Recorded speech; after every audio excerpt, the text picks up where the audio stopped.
The first time my father asked if I still remembered my own bank password, I thought he was joking.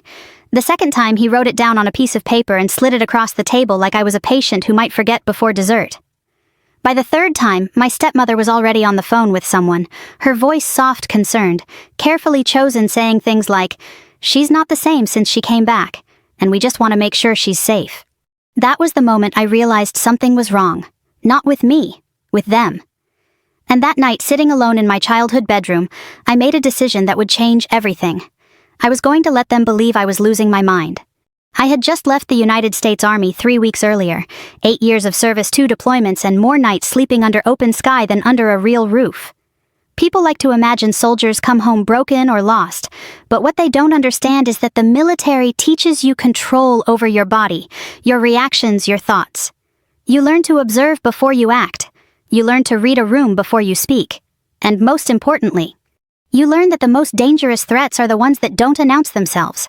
Coming back to my father's house was supposed to be temporary. Just a few weeks, maybe a couple of months, while I figured out my next move. The house looked exactly the same from the outside, white siding, trimmed hedges, the same porch light that flickered in the evenings, but inside something felt shifted, subtle, like furniture moved an inch to the left. Enough that you notice, but not enough to prove anything. "Emily, sweetheart, sit down," my stepmother Karen said that first night. Her voice had that careful warmth, the kind that sounded practiced. "You must be exhausted." "I'm fine," I said, setting my bag down by the door. "Just need a shower." My father stood in the kitchen, leaning against the counter, arms crossed. He didn't hug me, didn't even step forward. Just nodded once like I was a guest who had arrived on time. "You remember where everything is?" he asked. I paused. "It's my house too, Dad." He gave a small, tight smile. "Of course, just checking." At the time, it felt like an awkward moment. Looking back, it was the first test. Over the next few days, the questions started to repeat. Not obvious at first, casual, almost forgettable. "What day is it today, Em? Did you already take your vitamins? You left your keys on the table again, do you remember doing that?" Each question alone meant nothing, but together they formed a pattern. And patterns are something you don't ignore, not when you've spent years training your instincts to survive. Karen was more subtle. She didn't question me directly. Instead, she observed, watched, took mental notes. One afternoon, I caught her standing in the hallway looking into my room while I was unpacking. "Just making sure you're settling in, okay?" she said quickly when I turned. "I am." She nodded, but her eyes lingered a second too long. "Good. It's just, after everything you've been through, we want to make sure you're taking care of yourself." There it was again, that phrase. After everything you've been through. People love saying that when they want to suggest something without saying it outright. By the end of the first week, my father started bringing up finances. "You've got your military benefits coming in, right?" he asked over breakfast, not looking up from his coffee. "Yes." "And your savings?" "I'm not broke, if that's what you're asking." "That's not what I'm asking." He finally looked at me, his expression unreadable. "I'm asking if you're managing everything properly." "I've been managing myself for years." Karen reached over, placing a hand lightly on his arm. "She doesn't mean anything by it, Emily. Your dad just worries. It's normal." Normal? That word again, used like a shield. Later that afternoon, I noticed something that made my stomach tighten. A folder sitting on the dining table, my name written neatly across the front. I didn't open it, not yet. Instead, I walked into the kitchen where Karen was rinsing dishes. "What's the folder on the table?" I asked. She didn't turn around immediately, just kept rinsing, her movements slow and deliberate. "Oh, that. Just some paperwork. Nothing urgent." "For me?" She finally turned, smiling gently. "Just things to help you, sweetheart. You've been through a lot. Sometimes it's easier if someone helps organize things for you." I held her gaze for a moment longer than necessary. "I'm not confused, Karen." "I know," she said quickly. "Of course you're not. We just want to support you." Support. Another word that sounded harmless until you looked at what it covered. That night, I went back to my room and closed the door quietly. I sat on the edge of the bed, staring at the wall, replaying every conversation from the past week, every question, every look, every carefully chosen word. It didn't feel like concern. It felt like preparation. I stood up, walked over to the dresser, and opened the top drawer. My old notebook was still there, the one I used before I enlisted. I flipped it open, grabbed a pen, and started writing down everything I could remember. Dates, conversations, exact phrases. Because if there was one thing the Army taught me, it was this. If something feels wrong, you don't wait for proof. You start collecting it. Around midnight, I heard voices downstairs, low, controlled, but tense. I moved quietly to the door, opened it just enough to hear. We need documentation, Karen was saying. And if she refuses, my father replied. She won't. Not if we handle it carefully. The doctor already said it's possible memory issues, stress, post-deployment effects. There was a pause. Then my father said something that made my chest go cold. If we can prove she's not fully stable, we can take control of everything legally. Silence. I didn't move. Didn't breathe. Just stood there in the dark, letting the words settle into something real. This wasn't concern. This wasn't family trying to help. This was a plan. And suddenly every question, every look, every gentle suggestion made perfect sense. I closed the door slowly and leaned back against it, my pulse steady, my mind clearer than it had been all week. They thought I was slipping. They thought I was vulnerable. They thought they could take control. I walked back to the bed, sat down, and let out a slow breath. Then I smiled. Because they had made one mistake. They assumed I would fight them. But I wasn't going to fight. I was going to give them exactly what they wanted. I lay back staring at the ceiling, already mapping out the next move in my head. If they wanted me to be forgetful, if they wanted me to seem unstable, then I would become the best version of that they had ever seen. And I would watch everything. Record everything. Wait. Because in the army, we don't rush into a battlefield blind. We study the enemy first. And tonight I finally knew who mine was. The next morning I forgot where I left my phone. Not really. It was exactly where I'd placed it the night before, inside the second drawer beneath a folded t-shirt. But I stood in the kitchen, patting my pockets, scanning the counters like I was searching for something that kept slipping just out of reach. Lose something, my father asked, without looking up from the newspaper. My phone, I said, letting a small crease form between my brows. I had it last night, I think. Karen glanced over from the sink. Not quickly, never quickly. She always gave herself half a second before reacting, like she was editing her own responses in real time. That happens sometimes, she said softly, especially when you're under stress. I let the silence stretch just enough to feel uncomfortable. Yeah, maybe. My father folded the newspaper slowly, then set it down. What do you remember from last night? It was a test, not even disguised. I unpacked a little, I said, deliberately hesitating. Then I think I went to bed. Karen dried her hands on a towel and stepped closer. You didn't take any medication, did you? Sometimes side effects can... I'm not on medication, I cut in, then immediately softened my tone. I mean, not anymore. Another pause, another glance between them. Karen smiled, but it didn't reach her eyes. Of course, I just want to make sure you're taking care of yourself. There it was again. That same gentle insistence wrapped in concern. I found my phone 10 minutes later, found it anyway inside the couch cushions in the living room, exactly where I had placed it before breakfast. I held it up, letting out a quiet breath like I was relieved and slightly embarrassed. Oh, there it is, I said. I must have left it here. My father watched me a second too long. Then he nodded once. You should start writing things down. Helps with memory. I used to, I said. In the army. Karen tilted her head. Maybe it's time to start again. Maybe it was. Over the next few days I leaned into it. Not too much, not enough to be obvious. Just enough to give them what they were looking for. I forgot small things. Where I put my keys. Whether I'd already had coffee. The name of the neighbor who waved at me from across the street. Oh, sorry, I said one afternoon when I called him Mark instead of Daniel. My brain's been a little off lately. It's okay, he said, a little confused, a little sympathetic. Karen was watching from the porch. I could feel it. Every slip was noted, every hesitation catalogued. And every night I wrote everything down. Exact conversations, exact wording, tone, timing, context. I didn't rely on memory, not even my own. I built records. By the end of the second week, the tone in the house had shifted. Less subtle, more structured. My father started asking questions in patterns, same time every day, same phrasing. What day is it, Emily? What did you do this morning? Have you checked your bank account recently? The last one came more often than the others. I don't need to check it every day, I said once, shrugging lightly. You should, he replied. Things can slip through the cracks if you're not paying attention. Karen stepped in smoothly. Your dad just wants to make sure nothing gets missed. Financial stress can make memory issues worse. I nodded slowly as if processing. Right, that makes sense. Inside, I was already ahead of them. One evening, Karen placed a small notebook in front of me at the dinner table. I got this for you, she said, smiling warmly. Just something simple. You can write down important things, appointments, thoughts, anything you don't want to forget. I picked it up, flipping through the blank pages. Thanks. It might help you feel more in control, she added gently. That word again. Control. I met her eyes. Yeah, maybe it will.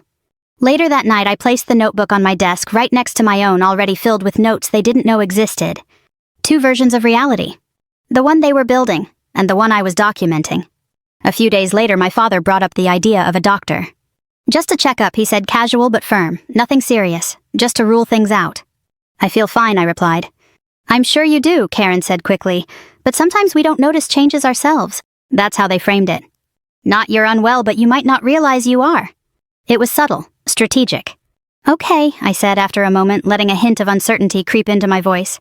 Maybe that's not a bad idea. Karen's relief was immediate but controlled. Good, I'll make an appointment. Of course she would. The appointment was set for the following week. A general practitioner first, then, if needed, a specialist. Everything arranged efficiently, quietly. Too efficiently.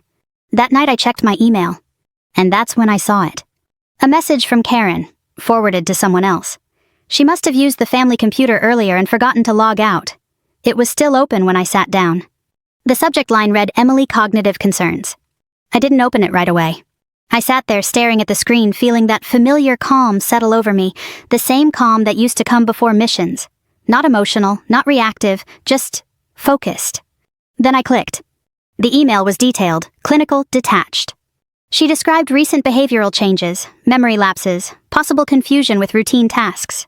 There was even a line that made my jaw tighten just slightly. We are concerned she may not be capable of managing her finances independently at this time. There it was. Written, documented, sent. Proof. I closed the email without forwarding it, without printing it, without leaving any trace. Because they didn't need to know I had seen it. Not yet. The next morning I forgot my coffee on the counter. Or rather, I left it there intentionally, then walked out of the kitchen only to return 5 minutes later looking confused. Oh, I said, picking it up, I don't even remember pouring this. Karen watched me closely. My father didn't say anything, but I saw the shift in his posture, slight, controlled. They were getting more confident. And confidence makes people careless. That afternoon, my father brought out the folder again, the one with my name on it. Just something for you to look over, he said, placing it on the table. No pressure, just read it when you feel up to it. I opened it slowly. Inside were documents, legal-looking, structured. The title on the first page read, Temporary Financial Authorization. My name was printed at the top. Below it, a section outlining that I would be granting limited decision-making authority to my father for the purpose of ensuring financial stability during a period of recovery. Recovery. From something I didn't have. I flipped a few pages, letting my eyes move as if I were trying to follow along but struggling. This is a lot, I said quietly. It's just precautionary, Karen said, her voice soft, reassuring, in case things get overwhelming. My father leaned forward slightly. It's not permanent. Just until you're back to 100%. I looked at the paper again, then back at them. I don't know if I understand all of this, I said. Karen reached out, placing a hand over mine. That's okay. We can go through it together. Of course we could. I closed the folder slowly. Can I think about it, I asked. Of course, my father said immediately, too quickly. Karen smiled. Take all the time you need. I nodded. But inside, something had already locked into place. Because now I had everything I needed. Intent, documentation, strategy, and most importantly, proof that this wasn't about helping me. It was about taking control. That night I sat at my desk, both notebooks open. One filled with their version of me. The other filled with the truth. I picked up my pen and wrote one sentence slowly, carefully. They think I'm slipping. Then beneath it I added, good. Because the deeper they believed it, the closer they would get to exposing everything themselves. And when they did, I would be ready. By the third week, they stopped asking if I was okay and started acting as if the answer had already been decided. The shift was subtle on the surface, but unmistakable underneath. My father no longer framed things as suggestions, he spoke in terms of arrangements. Karen didn't just observe anymore, she coordinated. Appointments appeared on the calendar I hadn't written. Calls were made on my behalf. Conversations happened about me within earshot as if I were no longer part of the room. It would have been easy to get angry, to push back, to force the truth into the open. But anger is loud, and loud people miss details. So I stayed quiet. And I listened. The doctor's appointment came first. A general practitioner, calm voice, neutral expression, a clipboard that never left his hands. He asked standard questions at the beginning, but Karen answered half of them before I could speak. She's been forgetting things, she said gently, misplacing items, losing track of time. I kept my gaze on the floor for a moment longer than necessary before answering. Sometimes? How often would you say that happens? The doctor asked. I hesitated as if searching for the answer. I'm not sure. My father leaned forward slightly. It's been getting worse. I didn't look at him. The doctor made notes. Careful neutral notes, not conclusions yet. Have you experienced any disorientation, he asked me. Sometimes I feel foggy, I said, letting my voice drop just enough to sound uncertain. Karen reached over, placing her hand lightly on my arm. She's been through a lot. There it was again, context used as evidence. The appointment ended with a recommendation, further evaluation. Nothing definitive, nothing binding. But it was enough. Because it gave them something official to point to. That night I heard them again. I wasn't trying to eavesdrop. I didn't need to. They had grown comfortable enough to speak in the open, just beyond direct confrontation. We need something more concrete, my father was saying in the living room. Karen's voice followed, lower but sharper. The evaluation will help, and once we have documentation we can move forward. With what he asked. There was a pause, then, guardianship. The word settled into the space like something heavy. I stayed still in the hallway, just out of sight. If we can show she's not fully capable of making decisions, Karen continued, it's not about control, it's about protection. That's how it has to look, my father said. Not be, look. And the finances, he asked. Karen exhaled slowly. Once guardianship is established, access won't be an issue. Another pause. Then the line that confirmed everything. She won't fight it, Karen said quietly. She doesn't even realize what's happening half the time. I stepped back from the hallway, moving silently toward my room, each step measured, controlled. Not because I was afraid. Because I was done guessing. They weren't just testing me anymore. They were building a case. And now I knew exactly what kind. Inside my room, I locked the door and sat at the desk. For a moment, I just stared at the wall, letting the pieces settle into place.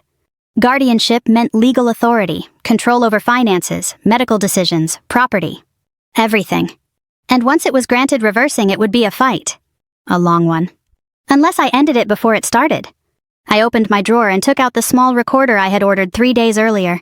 It looked like a standard USB drive, nothing noticeable, nothing suspicious. I turned it over in my hand, feeling its weight. Then I set it down beside my notebook.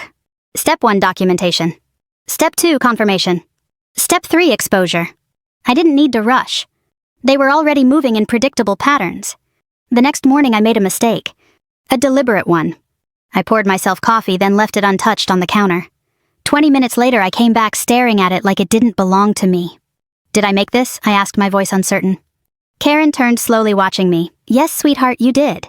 Oh, I said, picking it up carefully. I don't remember. She didn't respond right away. She just nodded slightly, as if confirming something in her mind. Later that afternoon, my father brought up the documents again. You've had time to look them over, he asked. I tried, I said, sitting at the table. But it's a lot. It's not as complicated as it looks, he replied. Just a temporary arrangement. Karen sat down beside me, sliding the folder closer. We can go through it together. I opened it again, slower this time. Here, she said, pointing to a section. This part just means your dad can help manage your accounts, pay bills, make sure everything stays organized. In case I forget, I asked. Her smile was soft, in case things get overwhelming. I nodded slowly, as if accepting the logic. What happens if I don't sign it? I asked quietly. My father's expression tightened just for a second. Then we figure something else out. Karen's tone stayed gentle. No one is forcing you, Emily. We just want what's best for you. That was the lie. Not obvious, not loud, but consistent. I need more time, I said. My father leaned back, studying me. Time isn't always something we have the luxury of. There it was. Pressure. I lowered my gaze, letting silence do the rest. That night, I placed the recorder under the edge of the dining table. Not in plain sight, not hidden so well it couldn't capture sound. Just enough. Then I waited. It didn't take long. She's hesitating, my father said, his voice sharper than usual. Of course she is, Karen replied. That's why we need to move faster. And if she refuses? She won't, not once the doctor's report comes in. A pause. And if it doesn't say what we need, he pressed. Karen didn't answer immediately. Then quietly. Then we adjust. How? Another pause. Longer this time. There are ways to establish incapacity, she said. Behavioral patterns, witness statements, financial inconsistencies. My father exhaled. You're sure about this? I've done my research, she replied. Once we initiate the process, she won't be able to stop it. That was the moment. The confirmation I needed. Not suspicion. Not assumption. Intent. Clear, calculated, documented. I sat in my room listening to the playback. An hour later, every word crisp, every pause loaded with meaning. They weren't protecting me. They were positioning themselves. And they believed they had time. That was their second mistake. Because while they were building a case against someone they thought was losing control, I was building one against people who had already lost theirs. The next morning I did something different. I forgot my own birthday. Not completely, just enough. Karen mentioned it casually over breakfast. Your birthday's coming up next week. Do you remember what you wanted to do last year? I frowned slightly. Was it dinner? With who, she asked. I hesitated, looked down, let the silence stretch. I don't remember. Karen reached across the table, her expression full of quiet concern. That's okay. We'll make this one special. My father didn't say anything. But I saw it. That look. The one that said, "This is working." I lowered my gaze again, hiding the calm that had settled in behind it. Because now everything was moving exactly where I needed it to go. They had their narrative. I had their words. And soon, they would have nowhere left to hide. The petition arrived on a Thursday morning in a white envelope with my full legal name printed across the front. Emily Grace Carter. Not M, not sweetheart, not soldier, not daughter. Just the name of a woman they were trying to turn into paperwork. I stood at the mailbox for a moment, the envelope held between my fingers, feeling the spring wind move through the trees along the curb. Across the street, Daniel was mowing his lawn, the steady growl of the machine filling the quiet neighborhood.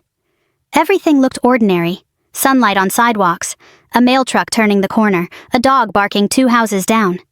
But in my hand was the first official strike. Inside, the language was cold and polished petition for temporary guardianship concerns regarding cognitive decline, post-service adjustment, financial vulnerability. My father and Karen had signed statements claiming I had shown increasing confusion and difficulty managing daily tasks.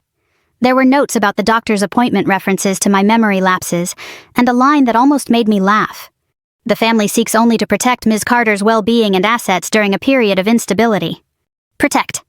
They had built an entire trap out of gentle words. I carried the papers upstairs, closed my bedroom door, and laid everything out on the desk. Then I opened the drawer and took out my own folder. Mine was thicker. Recordings, screenshots, notes, the email Karen had written about my cognitive concerns, a copy of the temporary financial authorization they had tried to slide in front of me. A written timeline of every staged question, every repeated test, every conversation where I had been spoken about like furniture that might break. And one more thing. A medical evaluation I had scheduled privately 2 days after the first doctor's appointment. I had driven 40 minutes to a clinic near Fort Benning where no one knew my father, no one knew Karen, and no one had been coached before I arrived. The neuropsychologist had been direct, professional, and impossible to flatter. She tested recall, processing, attention, executive function. At the end, she sat across from me with folded hands and said, "Captain Carter, I see no evidence that you lack decision-making capacity." I didn't cry when she said it, but I did breathe deeper than I had in weeks. Now her signed report sat in my folder like a loaded weapon. The hearing was scheduled for the following Monday.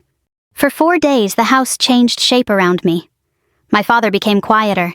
Karen became sweeter. She made soup I didn't ask for, placed sticky notes on the refrigerator reminding me to drink water, and spoke to me in a soft, patient tone that made my skin crawl. "Don't worry about Monday," she said Sunday evening, setting a bowl in front of me. "It's just a conversation." I looked at the soup. Chicken noodle, too much pepper.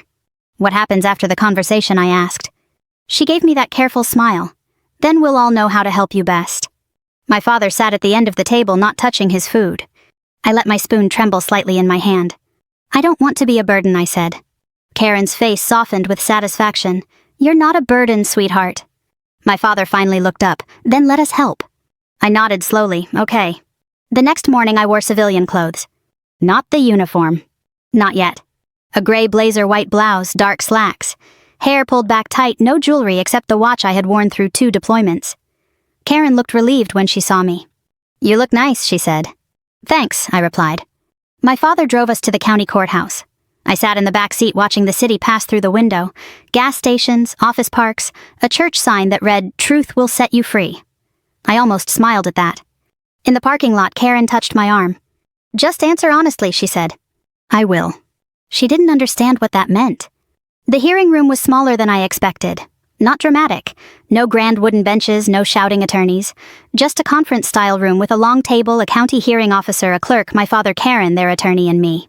At first, everything went exactly as they planned. Their attorney spoke in a calm, respectful voice. He described a concerned father and stepmother trying to protect a vulnerable veteran. He mentioned my service with practiced sympathy, as if military history were a polite way to explain why I could no longer be trusted with my own life. My father spoke next. He did it well, I'll give him that. My daughter has always been strong, he said, voice low. Too strong sometimes. But since she came home, she's different. She forgets things. She gets confused. She doesn't always seem to understand what's happening around her. Karen dabbed her eye with a tissue. I watched her thumb press into the corner, carefully making sure no makeup smeared. Then she spoke. I love Emily, she said. I know I'm only her stepmother, but I've tried to be there for her. She served this country. She sacrificed. And now she needs someone to protect her from making decisions she might regret. The hearing officer turned to me. Ms. Carter, do you understand why you're here today? I looked down at my hands. For a few seconds I gave them what they expected. A pause. A lowered gaze. A small breath. I think so, I said quietly. Karen leaned back slightly, almost relaxed. The hearing officer's expression remained neutral. Can you tell me in your own words? I looked at my father, then Karen. My father's jaw was tight. Karen's eyes were soft but sharp, silently warning me to stay inside the role they had written. I took another breath. Then I straightened. Yes, I said, my voice clear now. I'm here because my father and stepmother have spent the last 3 weeks trying to create a record that I am mentally unfit, so they can obtain legal control over my finances, military benefits, and personal assets. The room went still. Karen blinked. My father's head turned slowly toward me. Their attorney shifted in his chair. Ms. Carter, I think emotions are understandably high. I'm not emotional, I said, opening my folder. I'm prepared. That was the moment everything changed. I placed the independent medical evaluation on the table first. This is a capacity assessment performed by a licensed neuropsychologist last week. It states clearly that I show no cognitive impairment and retain full decision-making capacity. The hearing officer reached for it. Karen's lips parted, but no sound came out. Then I placed the email printout beside it. This is an email my stepmother wrote before the first appointment describing symptoms she had already decided I had. It specifically mentions concern about my ability to manage finances. Their attorney leaned forward. How did you obtain that? From the family computer, I said, left open in the house where I was living. Then came the transcript. And this is a transcript of a recorded conversation between my father and stepmother discussing guardianship access to my accounts and how the situation had to look like protection. My father's face drained. Karen whispered Emily. I didn't look at her. The hearing officer read the first page, then the second. His expression changed not dramatically but enough. Finally, I set down the temporary financial authorization. They presented this to me as paperwork to help manage bills. It would have given my father limited authority over my accounts during a so-called recovery period. I never agreed to it. I never signed it. For the first time, my father spoke. Emily, we were trying to help you. I turned to him. No, I said. You were trying to make me small enough to control. His mouth closed. Karen's tissue sat crumpled in her fist. Her careful sadness had slipped, and what showed underneath was panic. The hearing officer looked at their attorney. Counselor, I believe we need to pause and review these materials. I sat back. My hands were steady. My pulse was steady. Everything in me was quiet. Because for 3 weeks they had watched me pretend to forget. And now in that small county hearing room they finally understood the truth. I had not forgotten anything. I had remembered every word. The room didn't explode. No one raised their voice, no dramatic objections, no pounding gavels. It ended the way real things end quietly, with the weight of facts settling where lies used to sit. The hearing officer set my documents in a neat stack, then looked from me to my father and Karen. When he spoke, his tone wasn't harsh. It didn't need to be. Based on the materials presented, he said there is no sufficient evidence to establish that Ms. Carter lacks capacity. In fact, the independent evaluation suggests the opposite. This petition for temporary guardianship is denied. Denied. One word, clean, final. Karen's breath caught just barely audible. My father didn't move at all. For a moment he looked like a man who had miscalculated something small like a number in a column, and only now realized the total didn't add up. Their attorney cleared his throat as if preparing to recover, to reframe, to salvage. But there was nothing left to reframe. Not after the transcript, not after the email, not after the report that stated in clinical language what I had known from the beginning. I wasn't broken. I was watching. Ms. Carter, the hearing officer, continued, turning back to me. You are under no obligation to accept assistance you have not requested. If you feel your rights have been threatened, you may pursue further legal action. I nodded once, understood. That was all I said. Because I didn't need more.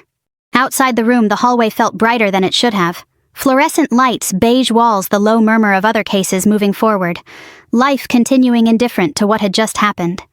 Karen stepped out first, her posture tight, movements controlled in a way that told me she was holding herself together by force. "Emily," she said, turning toward me with a careful expression as if we were still inside the script she had been performing for weeks. "We need to talk about this." "No," I said.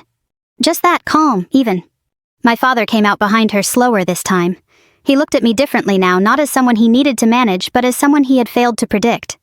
"You blindsided us," he said. I met his gaze. "You built a case against me in my own home." "We were trying to help you," he insisted, though the conviction in his voice had thinned. I shook my head once. "You were trying to help yourselves." Karen's composure cracked for a second. "That's not fair. We were worried about you. Anyone would be after what you've been through." There it was again, that same phrase. But now it sounded hollow, overused, empty. "Then why did you write the email before the doctor saw me?" I asked. She didn't answer. "Why did you discuss how it had to look like protection?" I continued. Her eyes flickered just once. My father stepped in, voice lower now. "You recorded us. You set this up." "Yes," I said. The word didn't come with anger. It didn't need to.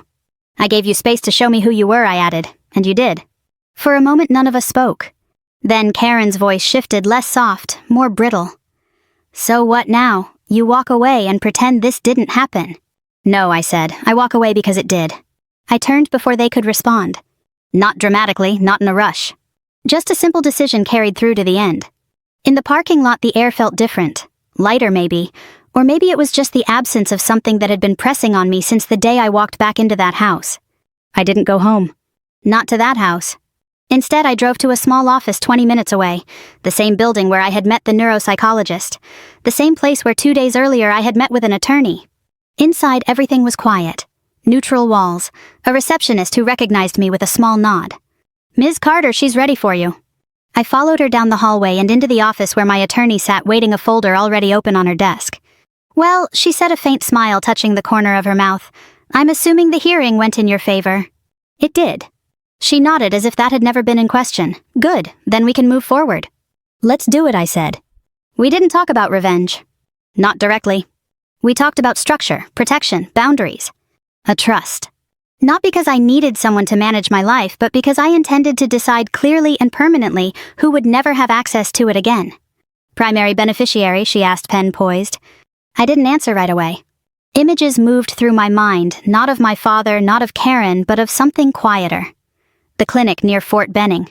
The waiting room with veterans who looked older than they should have. A man who had sat across from me, hands shaking, trying to fill out a form he couldn't quite read. "I want part of it allocated to a veterans support fund," I said finally. "Programs that help with transition, housing, mental health." My attorney nodded, writing it down. "And the rest?" "A smaller portion set aside," I said, "conditional." "For your family?" "For one person," I corrected, "my father." She looked up. "Conditions. He has to request it in writing," I said. "By hand. Not through a lawyer. Not through anyone else. And in that request, he has to acknowledge exactly what he tried to do." My attorney studied me for a second, not judging, just understanding. "And your stepmother?" she asked. I shook my head. No provision.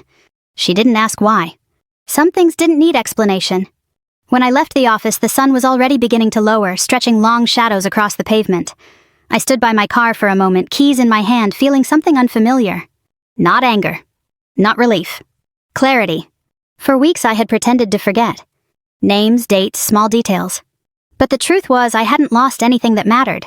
"I didn't forget who I was," I said quietly to no one in particular. I got into the car and started the engine. I just stopped pretending they were family. That night I checked into a small apartment I had arranged days earlier. Nothing fancy, clean, quiet, mine. I unpacked, slowly placing each item where it belonged. No one watching, no one taking notes, no one waiting for me to slip. On the desk I set down the 2 notebooks. The one they had given me, blank pages, untouched. And the one I had filled every detail, every step, every truth they thought I wouldn't remember. I opened it to the first page. "They think I'm slipping." I turned to the last. They were wrong. I closed the notebook and sat back, letting the silence settle around me. Then after a moment I spoke softly but clearly as if the story had to be said out loud to be complete. If you've ever felt like someone was trying to take control of your life by making you doubt yourself, I want you to remember this. You don't have to fight loud. You don't have to prove everything at once. Sometimes the strongest move is to step back, watch carefully, and let the truth reveal itself. I leaned forward, resting my elbows on the desk. And when it does, you don't owe anyone your silence. A small breath. A quiet moment. I'd like to know what you would have done in my place. I continued, my voice steady, direct. Would you have fought back right away? Or waited until you had everything you needed? Leave a comment below and tell me where you're watching from. Your stories matter more than you think. I glanced at the notebook one last time. We share stories like this every day, I said softly. Stories about truth, about choices, about the moments that define who we are. If you want to hear more, make sure you're here with us. I leaned back, the weight of everything finally settling into something quiet and complete. Let's keep going, together.